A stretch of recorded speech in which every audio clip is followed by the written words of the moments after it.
Bayangkan satu hari anda buka fail rumah, semua dokumen tu dah dimakan nanai-nanai. Adakah ini bermaksud rumah tu bukan milik anda lagi?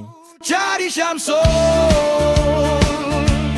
bila rumah. Jawapannya tidak. Ramai orang ingat kalau SPA, geran atau dokumen pinjaman hilang, mampus. Sebenarnya, hak milik rumah anda tidak hilang hanya kerana dokumen fizikal rosak. Maklumat pemilikan masih direkod oleh pihak berkuasa dan institusi berkaitan. Kalau SPA ataupun dokumen pinjaman hilang, kita boleh hubungi peguam yang menguruskan pembelian atau bank untuk mendapatkan salinan. Jika masih ada dalam simpanan depa lah. Jika peguam asal sudah tak ada, peguam lain juga boleh membantu mendapatkan dokumen yang diperlukan mengikut keadaan.